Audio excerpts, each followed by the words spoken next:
गुरुदेव दत्त गुरुदेव दत्त श्री गुरवे नमः। जय श्री राम। योगेश अनंत काले का सभी सुनने वालों को प्यार भरा नमस्कार। मित्रों, अगर मेरा कंटेंट आपको अच्छा लगता है तो कृपया लाइक करें और सब्सक्राइब करना ना भूलें। इससे हमें यूट्यूब पे जिंदा रहने के लिए मदद मिलती है। मित्रों, पूरे विश्व में ये जो 18वीं सदी का उत्तरार्ध है ना, ये काल बड़ा उलट पुलट से भरा पड़ा है। अब देखिए, मैंने बताया अभी आपको, भारत में उसी 1770 में एक सदी का भयंकर भीषण अकाल भी पड़ा था, और ये भी एक वजह थी कि सभी जगह पे भुखमरी तेजी से फैली थी। और अगले 2-3 साल तक इस अकाल का असर भारत के पूर्व क्षेत्र में हमको दिखाई देता है। लाखों लोग, मवेशी जानवर थे, वो मर गए, अनाज की भारी किल्लत वहाँ पे हो गई। लेकिन अगर पश्चिम तट देखोगे तो पश्चिम तट में ये हमारी प्राकृतिक स्थिति ठीक ठाक थी। हाँ, राजनीतिक भूकंप के झटके जो थे वो लगातार 1770 के बाद शुरू हो गए थे। अब पुणे की बात करें तो पुणे में माधवराव का निधन हुआ था। नारायण राव की हत्या से पुणे में हड़कंप मचा था। ये निजाम हुआ, पोर्तुगीज हुए, ये दो पारंपरिक जो शत्रु है ये फिर से जग गए थे। हालांकि हैदर, फ्रेंच और ब्रिटिश ये बेहाल पड़े हुए थे। इसी काल में मित्रों 1772 में पोर्तुगीजों ने अपना पुराना वैभव प्राप्त करने के लिए जो मराठों के इलाके थे, वह पश्चिम तट पर रत्नागिरी और विजयदुर्ग किले जैसे इन इलाकों में सेंधमारी करने की एक बार कोशिश की। पोर्तुगीजों को लगा होगा कि भाई चलो, अभी 100 साल तो हो गए हैं, 100 साल के बाद एक बार फिर और प्रयत्न करते हैं। श्री शिवराय के समय पे वो मैंने आपको बताया था कि पोर्तुगीजों ने ऐसा धाड़स किया था। लेकिन अब आगे 100 साल शिवाजी महाराज ने ऐसा उनको ये दिया था, सबक सिखाया था कि 100 साल तक तकरीबन ये पोर्तुगीज ठंडे पड़े हुए थे। लेकिन हमारे नेवी प्रमुख मराठा के कृष्णाजी धुड़प और पुणे से विसाजी पंत लेले की जगह भेजे गए त्र्यंबक विनायक, इन दोनों का भी नाम आपने सुना होगा, मैंने दिया है। पोर्तुगीजों को मित्रों इन्होंने 1773 में दौड़ा कर मारा। असर ये हुआ कि उसके बाद 1961, हाँ मैंने 1961 कहा, 1961 तक उन्होंने यानी पोर्तुगीजों ने अतिक्रमण करने की हिम्मत भारत में नहीं दिखाई। ये आखिरी बार था जब त्र्यंबक विनायक ने और कृष्णाजी धुड़प ने उनको पीटा था। हाँ, गोवा तक उन्होंने 1773 से 1961 तक अपने आप को सीमित करके रखा। नारायण राव की हत्या के बाद 6 हफ्ते तक पुणे में जांच बैठी, वो तो मैंने सुनाया है। उसके निष्कर्ष से राघोबा दादा के विरुद्ध पूना शहर में क्रोध की ज्वाला भड़की थी जनता में। ये कारस्थान मित्रों ठेऊर से चाहिए, मैं निष्कर्ष बता रहा हूँ जांच कमेटी के। एक जांच कमेटी ने माना कि ये नारायण राव की हत्या का कारस्थान है। ये जब माधवराव के अंतिम दिनों में वो ठेऊर में थे तब से चला आ रहा था, नंबर 1। नंबर 2, कमेटी ने निष्कर्ष निकाला कि राघोबा दादा इस षड्यंत्र के मुख्य अपराधी के तौर पे यहाँ पे साबित होते हैं। दूसरे कॉन्स्पिरेटर अपराधी तुल्या पवार, सुमेर सिंह, मोहम्मद यूसुफ और बहादुर खान और खड़ग सिंह, इनको भी दोषी पाया गया। आनंदीबाई को तुरंत कैद हुई। सखाराम बापू और मोरोपंत चिटनिस को भी सबूत ना मिलने के आधार पर कमेटी ने मुक्त कर दिया। लेकिन शुरुआती जब कमेटी का काम चल रहा था, उस 6 हफ्ते में सखाराम बापू और मोरोबा चिटनिस को भी शक के चलते राम शास्त्री प्रभुने ने कैद करवा दिया था।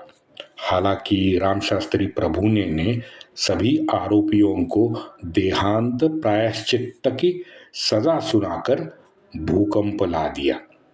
सारा शहर हक्का बक्का रह गया था। भला ब्रह्म हत्या का पातक एक ब्राह्मण, बहुत अजीबोगरीब बात थी, क्योंकि राघोबा ने 1 सितंबर को यानी 30 अगस्त को नारायण राव की हत्या होती है। उसके तुरंत 2 दिन बाद अपने दत्तक पुत्र अमृत राव को सातारा भेजकर पेशवाई के वस्त्र और वो पगड़ी होती है वो पेशवाई की, वो मंगवाई थी। मैंने आपको सुनाया था परसों कि भाई ये करके भी दादा ने पेशवा और हिंदवी परंपरा का अपमान किया था। लेकिन यहाँ पे 1 सितंबर को उन्होंने वस्त्र तो मंगवाई, तो एक राजनीतिक पेच यहाँ पे खड़ा हो गया, क्योंकि अब सरकारी तौर पे हिंदवी स्वराज्य का पेशवा राघोबा दादा बन गया था। और यहाँ न्यायाधीश राम शास्त्री ने सभी आरोपियों को दोष सिद्ध करके देह दंड का शासन कर दिया था। अब उसके बाद दोनों तरफ से सभी आरोप प्रत्यारोप से राम शास्त्री बड़े उद्विग्न हो गए और माहौली अपने गांव सभी परिवार के साथ चले गए। यहाँ मित्रों दादा का चरित्र हमको दिखता है कि भाई समस्त मराठी शाही को विश्वास में लेकर उनका विश्वास जीतने के बजाय दादा तुरंत कर्नाटक और निजाम के विरुद्ध अभियान के चलते पुणे से रफू चक्कर हो गया। देखिए सितंबर की बात कर रहा हूं मैं। उसके पहले आप देखिए तो सभी विरोधियों को उसने मंत्रिमंडल से निकाल बाहर करके और एक अपराध कर लिया था। भाई आप शासक बन गए थे तो आपको इंक्लूसिव होना चाहिए था। सभी प्रकार का प्रतिनिधित्व आप मंत्रिमंडल में ले लेते, क्या फर्क पड़ता, इससे जनता का विश्वास बढ़ता आपके ऊपर। लेकिन दादा ने वो नहीं किया और उसको रफू चक्कर होने का कारण भी उसे मिल गया। दरअसल हुआ ये था कि वो साबाजी और मुधोजी में नागपुर में युद्ध छेड़ा हुआ था, वो मैंने आपको बताया। अब साबाजी को निजाम का भी सपोर्ट था, निजाम का रुकनोद्दौला। अब ये रुकनोद्दौला सेना लेके एलिचपुर पहुंचा और एलिचपुर पे हमला कर दिया। सामने मुधोजी था, मुधोजी ने उसका मुंह तोड़ जवाब दिया। साबाजी की 3 तोपें मुधोजी ने कब्जा कर ली और साबाजी और अब रुकनुद्दीन, इन दोनों को एलिचपुर से 60-70 किलोमीटर दूर भगाया।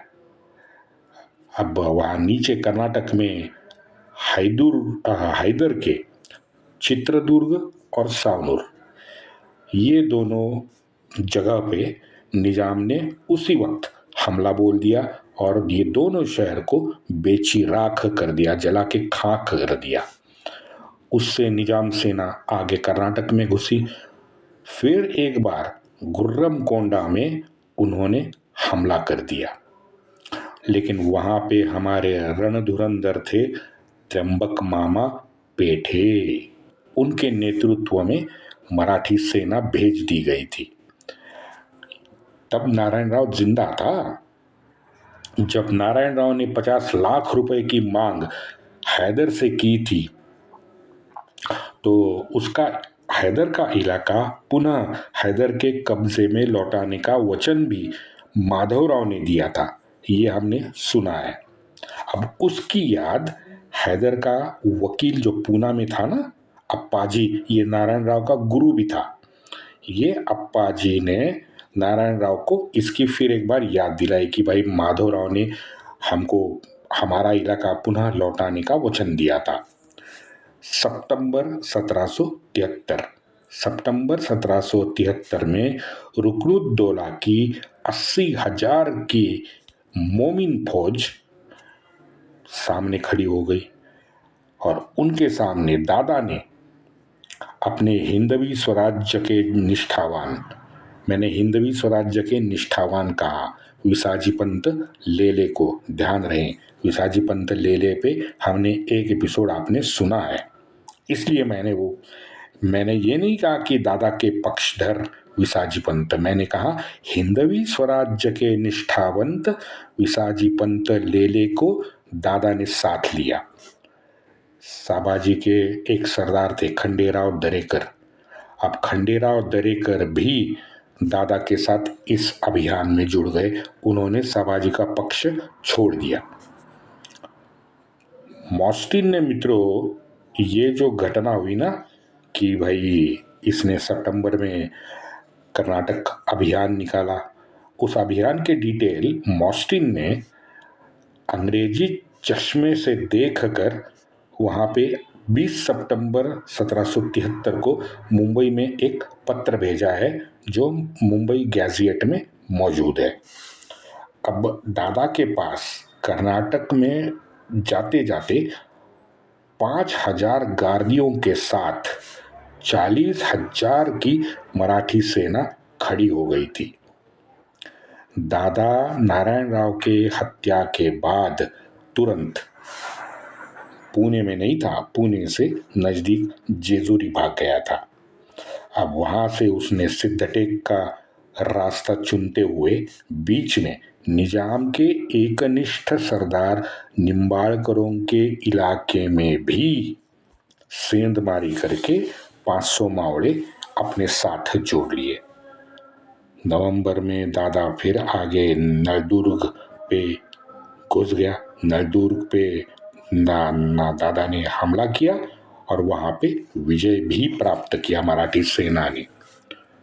4 दिसंबर को आगे दादा बिदर में घुस गया। बिदर पे दादा ने हमला किया, हमला करने ही वाला था, लेकिन बिदर में मौजूद था रुकनुद्दौला। अब दादा हमला करने की खबर सुन के रुकनुद्दौला की वहाँ बीदर में सांसें फूल गई। बीदर में मित्रों मावड़े पहुंचने से पहले ही रुकनुद्दौला स्वतः दादा के शिविर में जाकर हाजिर हुआ। पहले तो दादा की सब शर्तें उसने मान ली। हाँ, एक फर्क मित्रों पड़ा जहां श्रोताओं को ध्यान देना और उसको समझना बड़ा जरूरी है। रुकनुद्दौला ने दादा की सारी शर्तें मान ली। आपको मालूम है कि पेशवा नारायण राव पेशवा ने साबाजी के पक्ष में अपना मत डाला था, वो साबाजी के साथ गया था। जनता मुधोजी के साथ थी क्योंकि वो न्याय संगत और तर्क संगत था, क्योंकि जानोजी ने स्वयं अपने भतीजे रघु जी के नाम सनद मंगवाई थी माधवराव से, ये आपको मालूम होगा। लेकिन यहाँ नारायण राव पेशवा ने साबाजी का साथ दिया, जो ऑफकोर्स अतार्किक था। और रुकनुद्दौला ने दादा के सामने निजाम की 20 लाख रुपए राजस्व वाला जो इलाका था वो बचाने के लिए साबाजी भोसले को दिया हुआ सपोर्ट दादा के सामने पीछे हटा दिया। उसने रुकनुद्दौला ने हाथ ऊपर किए। वो उनकी फितरत है मोमिनों की। भाई 20 लाख रुपए राजस्व वाला जो इलाका था वो बचाने के लिए साबाजी बहुत इजी टारगेट था। तो साबाजी भोसले का सपोर्ट निजाम ने पीछे लेने का निर्णय भी दादा को सुनाया। तो दादा एक तरह से निजाम के विरुद्ध जो युद्ध हुआ उसमें दादा टेबल पे जीत गया था। तो दादा ने तुरंत युद्ध विराम कर डाला। अब ये युद्ध विराम देख के वहां नागपुर में सभाजी भोसले ने भी चर्चा का रास्ता तुरंत चुन लिया, क्योंकि अब उसको उसके पीछे कोई बड़ी शक्ति खड़ी ही नहीं थी, तो क्या करता बेचारा। मित्रों ध्यान रहे, यही दादा था, यही मित्रों दादा था जिसने मुदोजी का सपोर्ट लिया था और वो मुदोजी और रघु जी के विरुद्ध जो साबाजी खड़ा था उसको हड़का दिया था। आज प्रत्यक्ष युद्ध में मिली इस जबरदस्त सफलता से दादा का अहंकार फिर एक बार 7वें आसमान में चला गया। दुर्भाग्य है और क्या। लेकिन इस बार 1773 में जीतने के बावजूद दादा के मन में अपराधी भावना तो मौजूद थी। इसलिए देखो आप कि बीदर से अपना मोर्चा उसने हैदर के इलाके गुलबर्गा की तरफ खोल दिया। वो फिर पुणे आ सकता था जीत के बाद, लेकिन आया नहीं, क्योंकि शायद चेहरा छुपाना चाहता था पुणेकरण से। जनवरी 1774 आते आते दादा गुलबर्गा से 40 किलोमीटर दूर जो कृष्णा नदी और तुंगभद्रा नदी का संगम है उसके पास पहुंचा। मित्रों आश्चर्य की बात यह है कि यहाँ संगम पर निजाम हैदराबाद से दादा के साथ जुड़ गया। है ना आश्चर्य की बात। अभी अभी तो भाई रुकनोद्दौला ने हाथ जोड़े थे दादा के सामने, फिर एक बार ये दोनों साथ आ गए। वैसे निजाम और दादा ये हमेशा साथ ही थे। हमने सुना है गत 10 साल में मैं नाना पेशवे जाने के बाद निजाम ने हमेशा राघोबा दादा के पक्ष में अपना मत दिया है।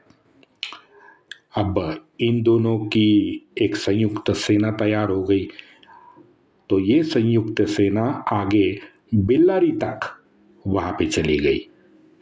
यानी भारत में जो राज्यकर्ता थे उन्होंने 1770 के बाद नीतिमत्ता, निष्ठा, संकल्प के प्रति निष्ठा, हिंदवी स्वराज्य को पूरी तरह से तिलांजलि दे दी थी। लेकिन बीच रास्ते में, बेल्लारी के रास्ते में राघोबा दादा को पुणे से एक बेचैन करने वाली खबर मिल गई। वंदे मातरम।